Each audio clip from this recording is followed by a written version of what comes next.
নারীদেরকে সম্মানিত করার জন্য ফ্যামিলি কার্ড দিবেন নারীদের হাতে। আপনি এক হাতে ফ্যামিলি কার্ড, আরেক হাতে আমার মায়ের গায়ে হাত, এই দুইটা আমরা দেখতে চাই না। মারা মিছিল করে আপনাদের কারো কাছে ফ্যামিলি কার্ড চায় না। এই মারা ইজ্জতের সাথে বাঁচতে চায়। আগে আমার মায়ের ইজ্জতের কথা বলুন, রাখেন আপনার ফ্যামিলি কার্ড।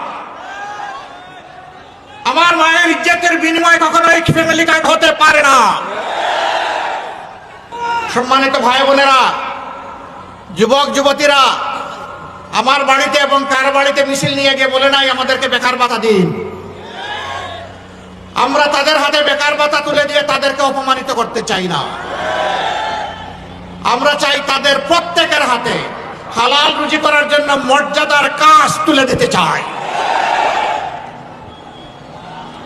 আমাদের যুবকরা যুবতীরা গর্ব করে বলবে, আমি বাংলাদেশ।